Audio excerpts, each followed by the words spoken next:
morning students, welcome to your beautiful सा channel निर्माण classes. इससे पहले वीडियो लेक्चर में हम क्लास 9 मैथमेटिक्स में नंबर सिस्टम में हमने रेशनल और इरेशनल नंबर को हमने देखा था। उसमें हमने उसमें हमने उनके एक्सपेंशन भी देखे थे, terminate, non terminating, non terminating recurring, non terminating, non recurring, ये सारे हमने डिस्कस किए थे। आज हम डिस्कस करने वाले हैं एग्जाम्पल 7। इस पर बेस्ड आपके एक्सरसाइज में एक क्वेश्चन है कि आपको डेसिमल फॉर्म में कुछ नंबर्स दिए जाएंगे और उनको बोला जाएगा कि इसको पी वाई क्यू की फॉर्म में आप लिखिए। तो इसी तरीके का एक क्वेश्चन हमने उठाया है आपकी एनसीईआरटी बुक से, जो कि एग्जाम्पल 7 है। कह रहा है सो दैट 0.33 इक्वल टू 0.3 का बार लिखा हुआ, bar of 0.3 can be expressed in the form of p by q. मतलब कि इसको हम p बाई क्यू की फॉर्म में लिख सकते हैं, ये हमें शो करना है। Where p and q are integers and q does not equal to 0। Clear? ये कंडीशन हमेशा ध्यान रखना। p और q क्या है? p एंड q इंटीजर्स क्या है? इंटीजर्स। और q कभी भी 0 नहीं हो सकता है। क्यों नहीं हो सकता है? क्योंकि अगर p बाई क्यू हम लिख रहे हैं, अगर अपोन में 0 आ जाता है तो उसकी वैल्यू डिफाइन नहीं होती, वो इंफिनिटी हो जाता है। क्लियर? चलिए देखते हैं इसको सॉल्व कैसे किया जाए। अब इसको सॉल्व करने का तरीका ये है कि लेट x इक्वल टू 0.333 या इसको हम ऐसे लिख सकते हैं x इक्वल टू 0. या इसको इस तरीके से लिखो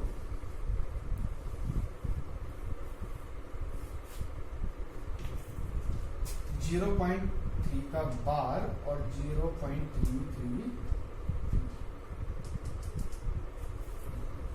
क्लियर? अब आपने करना क्या है, पॉइंट के बाद की डिजिट देखनी है। ध्यान से सुनना, पॉइंट के बाद की डिजिट देखनी है। पॉइंट के बाद की डिजिट, जितने डिजिट पे क्या लगा होगा, बार लगा होगा। जितने डिजिट पे क्या लगा होगा, बार लगा होगा। जैसे यहाँ एक ही डिजिट पे बार लगा हुआ है, 0.33 के ऊपर बार लगा हुआ है। क्लियर? कहीं पे आपको इस तरीके से मिल सकता है 0.25 और दोनों के ऊपर बार लगा है। तो हमने ये चीज चेक करनी है कि पॉइंट के बाद कितने नंबर्स पे क्या लगा हुआ है, बार लगा हुआ है। यहाँ 1 नंबर पे है, यहाँ 2 नंबर पे है, इसको भी यहाँ एक्स पुट करेंगे। क्लियर? अब करना क्या है कि दोनों तरफ हमने मल्टीप्लाई कर देना है। अगर 1 नंबर होगा तो 10 से करना है, 2 नंबर होंगे तो 100 से, 3 नंबर होंगे 1000 से, ऐसे जितने नंबर होंगे उतने जीरोस बढ़ते जाएंगे। क्लियर? यहाँ 1 नंबर है तो बोथ साइड हम 10 का मल्टीप्लाई कर देते हैं। Clear? Both side multiply by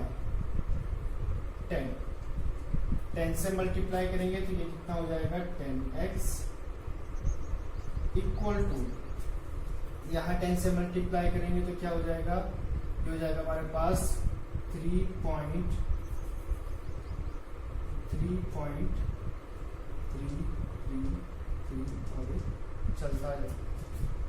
ये देखिए यहाँ हमने क्या किया, इसको हमने एक्सपेंड फॉर्म में लिख दिया। 3 के बार को हमने क्या लिख दिया, एक्सपेंड फॉर्म में लिख दिया 0.3333। क्लियर? अब यहाँ हमने क्या किया, बोथ साइड इस इक्वेशन में, इसको इक्वेशन फर्स्ट ले लीजिए,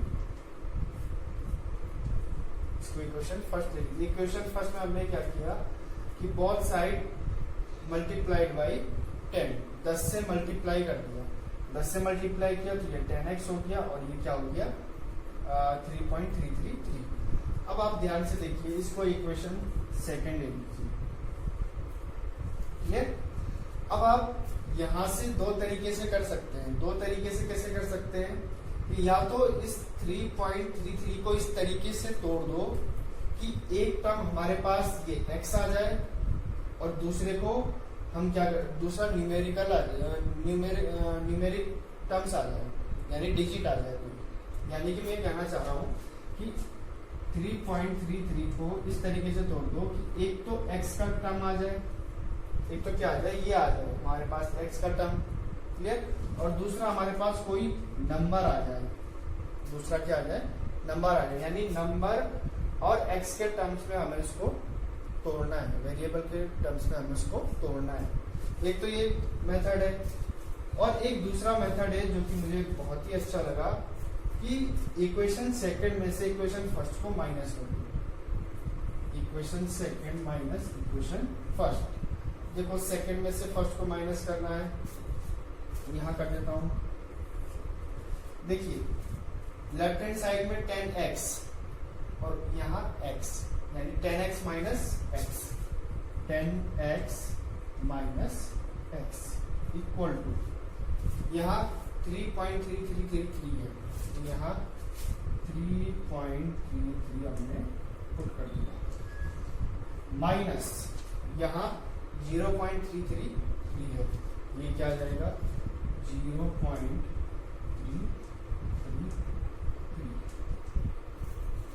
क्लियर। अब आप देखेंगे, देखो 10x में से एक x जाएगा तो क्या बचेगा हमारे पास 9x। क्लियर। अब यहाँ देखिए पॉइंट से पहले यहाँ 1 डिजिट है, पॉइंट से पहले यहाँ भी 1 डिजिट है, पॉइंट के बाद ये 333 है, ये पॉइंट के बाद 333 है, यानी कि पॉइंट के बाद की सारी डिजिट क्या होने वाली है, 0 होने वाली है। क्लियर। देखो जब इसमें से मैं इसको माइनस करूंगा तो देखो 3 माइनस 3 0, 3 माइनस 3 0, 3 माइनस 3 0 और ये पॉइंट यहां मैंने पॉइंट लगा दिया।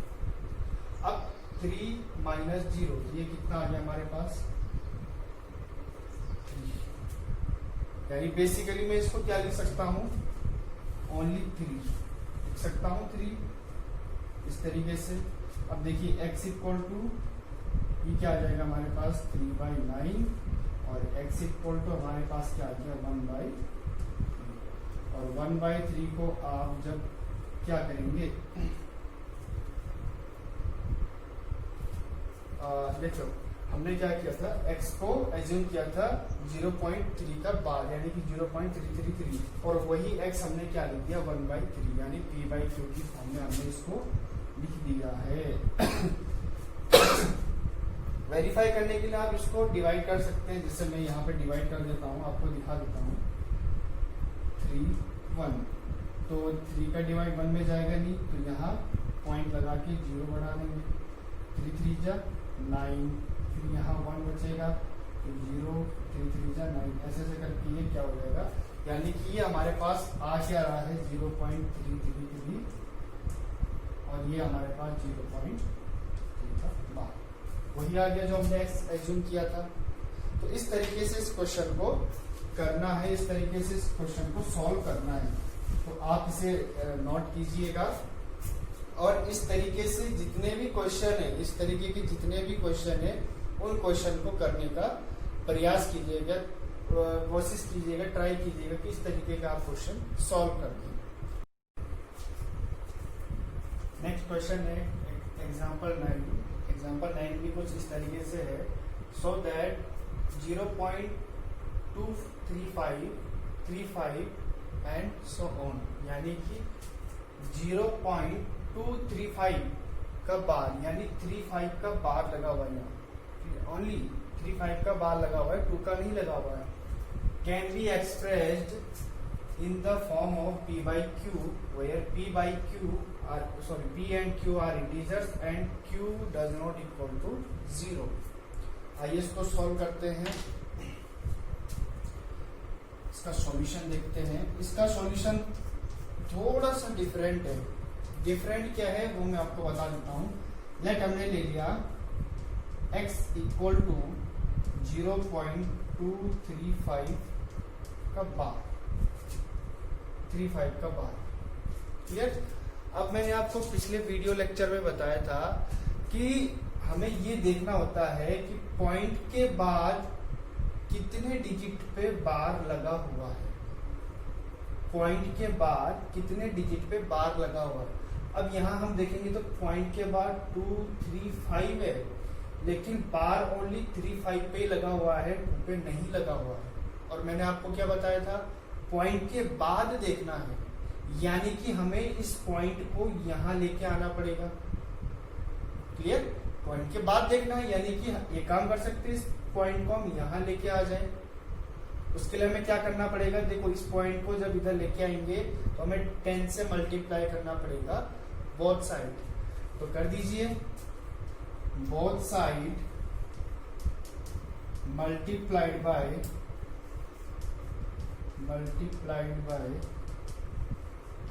10। क्लियर। अब 10 से मल्टीप्लाई करेंगे, देखिए ये 10x हो गया इक्वल टू 2.35 का बार। क्लियर। अब आ गया, देखो पॉइंट के बाद 35 2 डिजिट पे क्या है, बार लगा हुआ है। क्लियर। अब इसको इस तरीके से लिखा जा सकता है 10x equal to 2.35 and so on. और इस इक्वेशन को अब मैं यहाँ फर्स्ट इक्वेशन ले रहा हूं।